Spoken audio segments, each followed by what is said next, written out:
August 18th, 1944, 15:20 hours. Jungle clearing, New Britain, Southwest Pacific. Private First Class Kenji Watanabe crouched in the mud beneath a fallen tree, his body so weak from malnutrition that even holding his rifle required conscious effort. His unit, what remained of it, had been cut off from Japanese forces for 6 weeks. They'd survived on whatever they could find: roots, insects, leaves that made them sick but provided something to chew. 3 men had died in the last week alone, their bodies simply giving out from starvation and disease. Through the vegetation, Watanabe could hear American voices calling out in broken Japanese, "Surrender! You will not be harmed. Come out!" The 8 surviving members of his unit huddled together, facing the decision they'd been trained to avoid at all costs. They'd been taught since basic training that capture by Americans meant torture and death. Officers had been explicit. Americans were barbaric monsters who would mutilate prisoners, that death in battle was infinitely preferable to the horrors of American captivity. But they were dying anyway, slowly, painfully, from starvation and disease. At least bullets would be quick. Sergeant Takeshi Yamamoto, the senior surviving soldier, made the decision. "We surrender," he whispered. "If they kill us, we die quickly. If we stay here, we die slowly. There is no third option." One by one, the Japanese soldiers crawled from their hiding places, hands raised, weapons discarded. They moved slowly, partially from the tactical caution of men expecting to be shot, partially because starvation had left them barely capable of standing. When they emerged into the clearing where American Marines waited, Watanabe closed his eyes and waited for the gunfire. Instead, he heard an American voice, calm, almost gentle. "It's okay. Nobody's going to hurt you. You're safe now." Watanabe opened his eyes. The Americans had their weapons lowered. A medic was approaching with a canteen. Another soldier was saying something into a radio. No one was pointing a gun at him. No one looked like they were preparing to torture or execute prisoners. The cognitive dissonance was so complete that Watanabe's mind struggled to process what was happening. This wasn't how capture was supposed to work. Where was the brutality? Where was the torture? Why were the Americans treating them like human beings? "Water," the medic said in terrible Japanese, extending the canteen. "Drink." Slowly. Watanabe took the canteen with shaking hands and drank. The water was clean, cool, better than anything he'd tasted in weeks. When he finished, the medic gestured for him to sit down, then began examining him for wounds and signs of disease. The gentleness of the examination shocked Watanabe almost as much as not being executed had. "We're going to feed you," an American officer was saying, through an interpreter who'd materialized from somewhere. "Hot food. Real food. Then we'll get you medical treatment.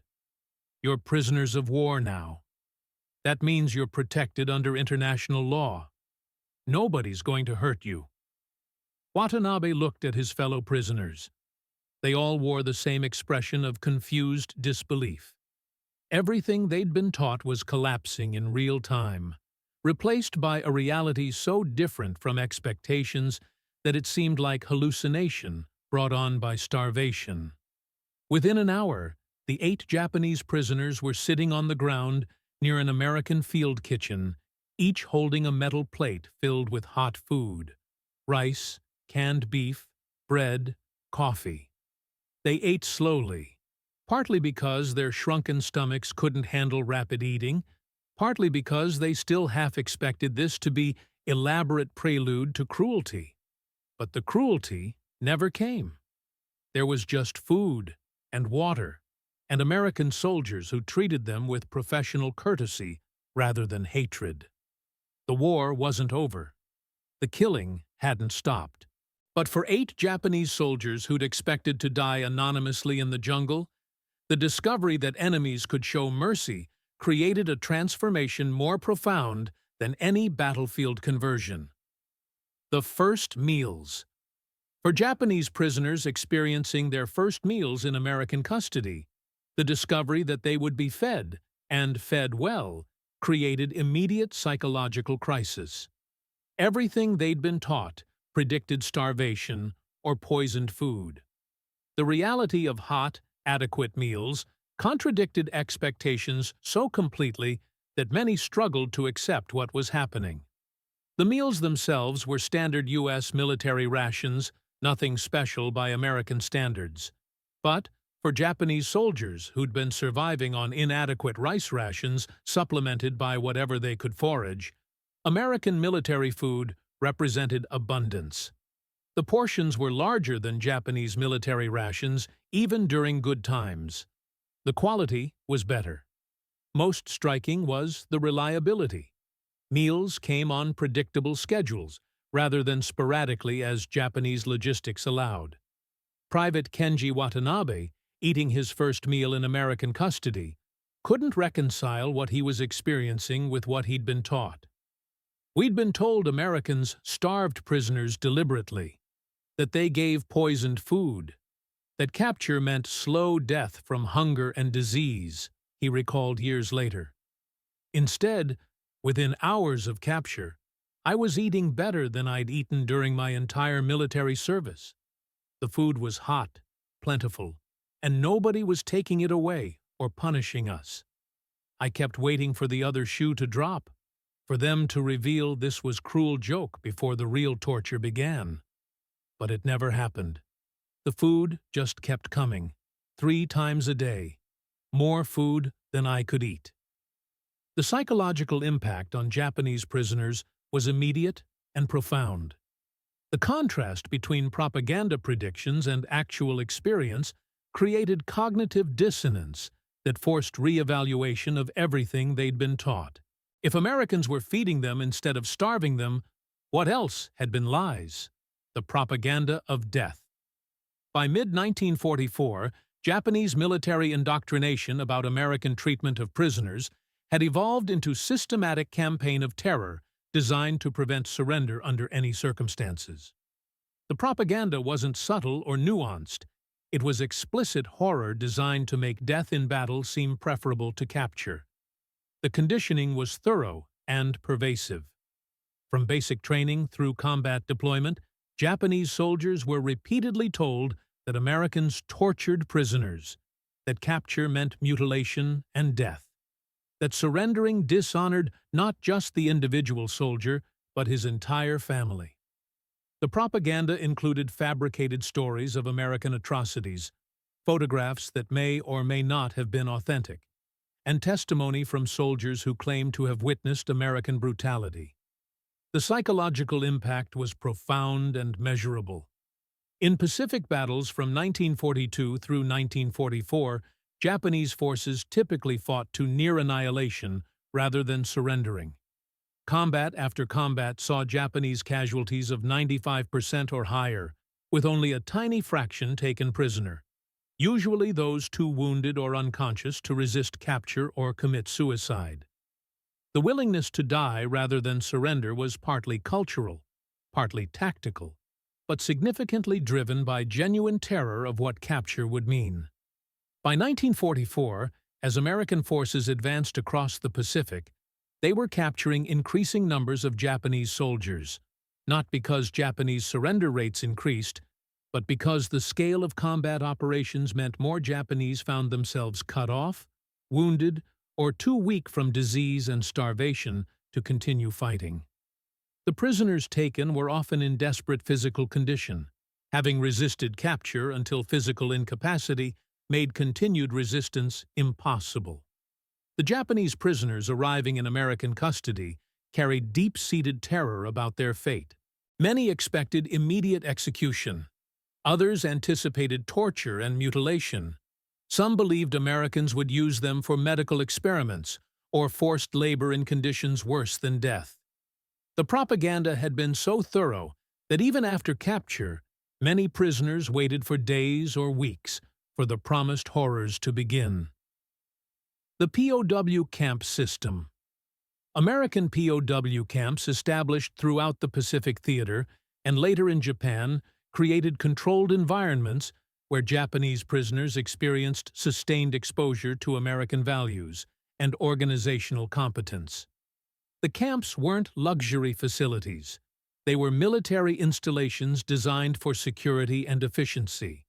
But compared to what Japanese prisoners expected or had experienced in their own military service, the camps represented dramatic improvement. The camps provided regular meals on fixed schedules. 3 times daily, every prisoner received adequate food, not luxurious, but sufficient to maintain health and gradually restore weight to malnourished prisoners.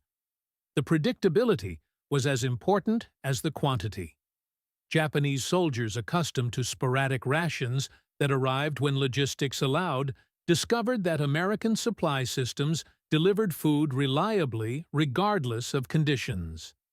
Medical care in the camps exceeded what many Japanese soldiers had received while serving their own military.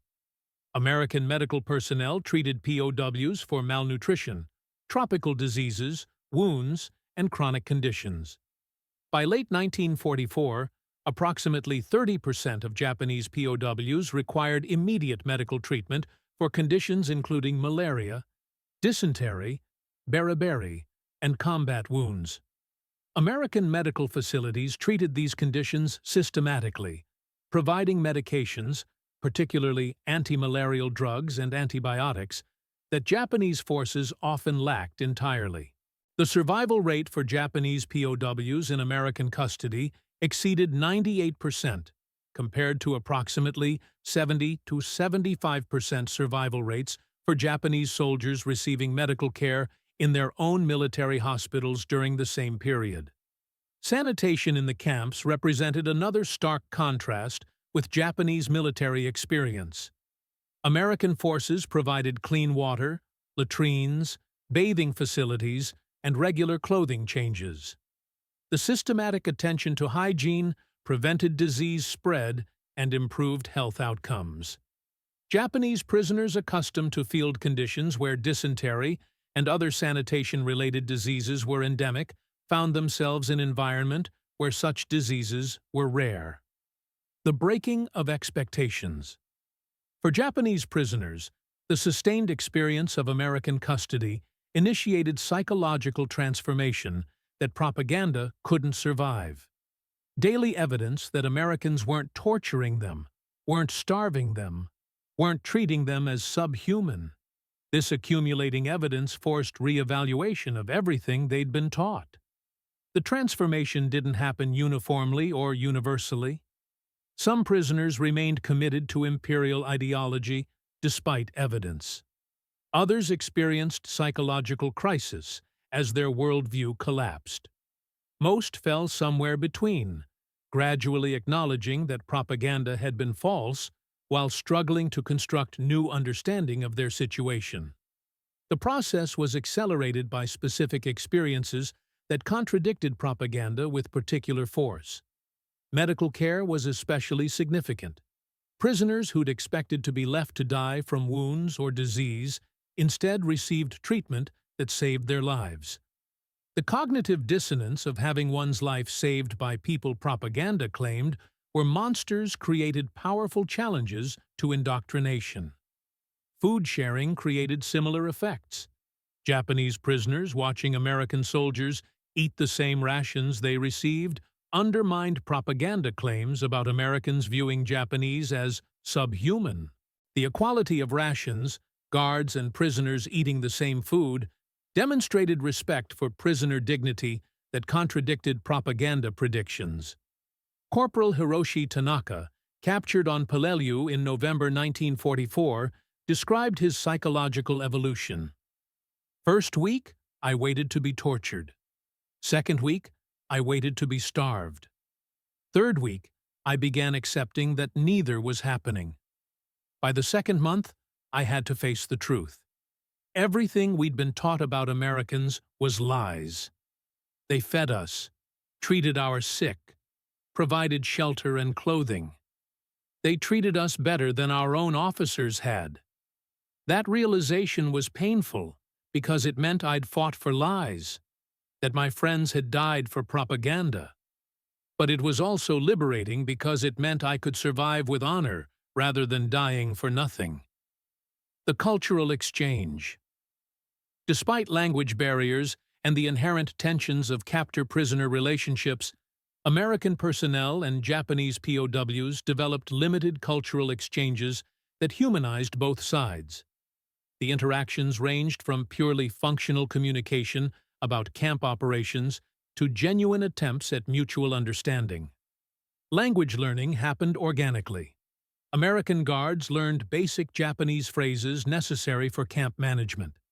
Japanese prisoners learned English words and phrases, often eagerly since English proficiency improved their ability to navigate camp life. The language exchange created foundation for deeper communication. Food became medium for cultural bridge building. Japanese prisoners would sometimes prepare traditional dishes using available ingredients, sharing them with curious American personnel.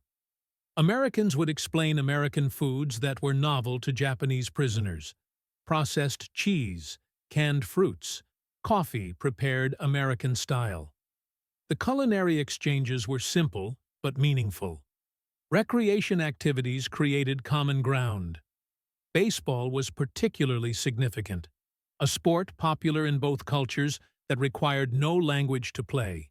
POW camps often had baseball games where American guards and Japanese prisoners competed, the game creating space where enmity could be temporarily suspended in favor of athletic competition. Some American personnel made conscious efforts to treat prisoners with dignity that went beyond minimum requirements. They'd share cigarettes, show photographs of their families, attempt conversations using limited shared vocabulary. These gestures of humanity weren't universal. Some American personnel maintained strict distance from prisoners, but they were common enough to influence camp atmosphere significantly.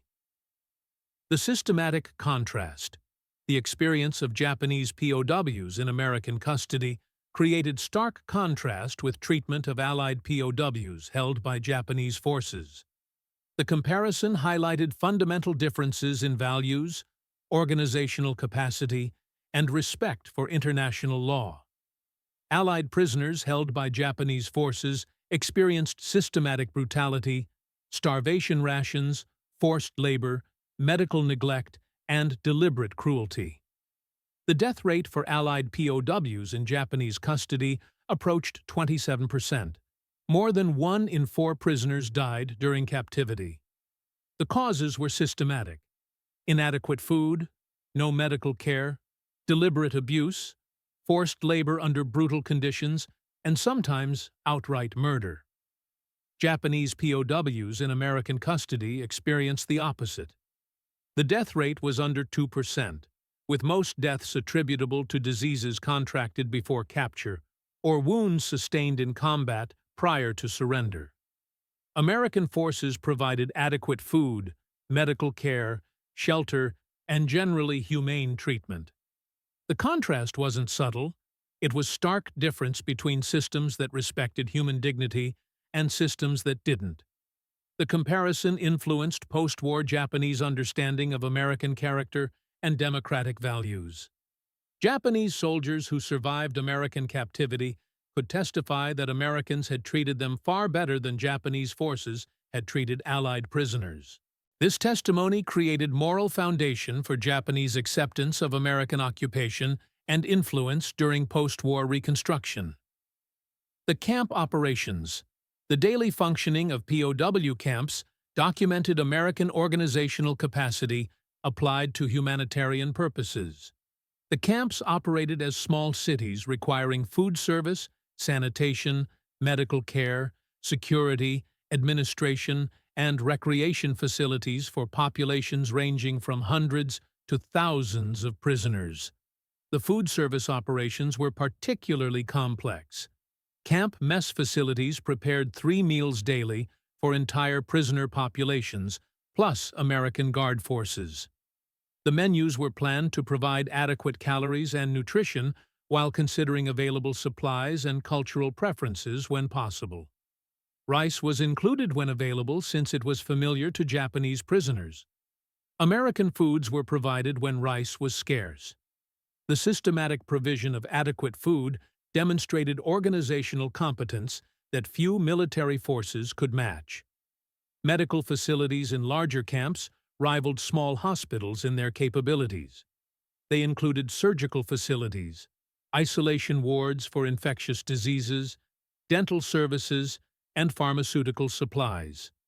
American medical personnel treated prisoners with the same standard of care they'd provide to American military personnel, administering antibiotics, antimalarials, and other medications that Japanese military often lacked. The administrative systems tracked prisoner identities, medical conditions, work assignments, and correspondence with families. The record-keeping served security purposes, but also ensured each prisoner received proper treatment and could be located for repatriation. The bureaucratic thoroughness reflected broader American approach to military operations that emphasized systematic organization. The unexpected gratitude. Perhaps the most striking aspect of Japanese POW experience was the gratitude many felt toward their captors, a sentiment that contradicted every expectation about how prisoners should feel about enemies who'd defeated them. The gratitude was expressed in various ways. Some prisoners volunteered for work details beyond what was required, wanting to contribute something in return for food and care they received. Others learned English specifically to thank American personnel. Some wrote letters, not for delivery, but for their own records, expressing appreciation for treatment that had saved their lives. The gratitude was complicated by cultural expectations about honor and obligation. Japanese military culture taught that capture was ultimate dishonor, that accepting help from enemies was shameful. But the practical reality that Americans had saved their lives created obligation that many prisoners felt compelled to acknowledge despite cultural prohibitions against feeling gratitude toward enemies. Staff Sergeant Frank Morrison, who supervised prisoner work details at a camp in the Philippines, observed the dynamic. These guys would work harder than we asked them to. They'd volunteer for extra duties. They'd try to thank us in broken English. You could tell they were struggling with feeling grateful to people they'd been trained to hate. But the gratitude was genuine. They knew we'd saved them when we could have let them die. That recognition created something between us that transcended the enemy relationship.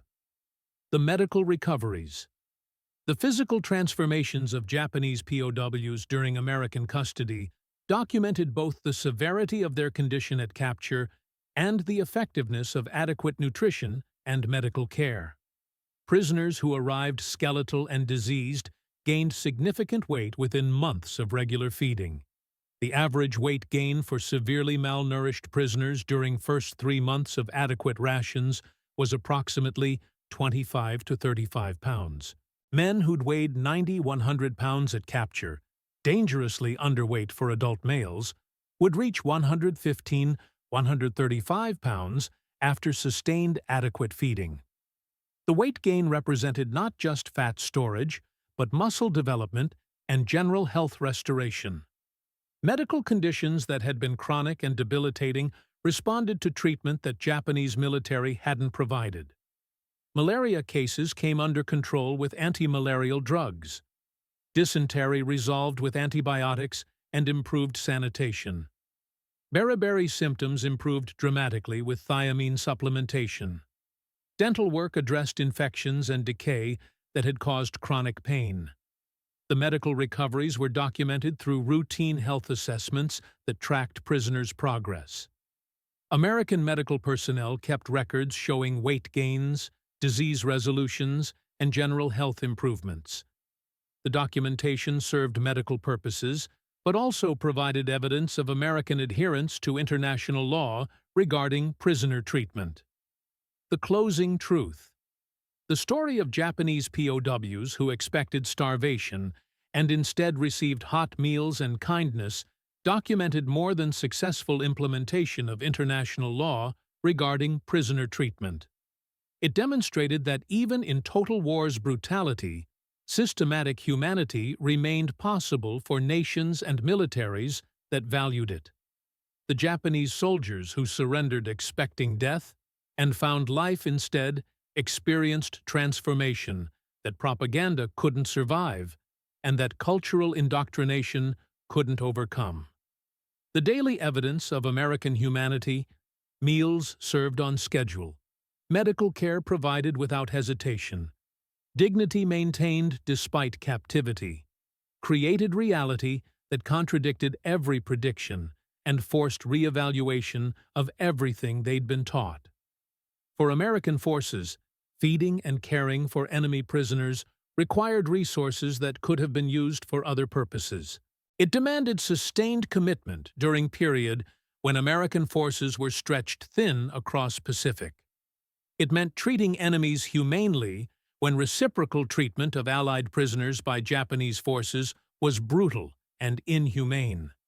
But the American forces maintained the policy because it reflected values worth defending: that human dignity transcended nationality, that enemies remained human beings deserving of basic care, that victory could be achieved without abandoning civilization's core principles.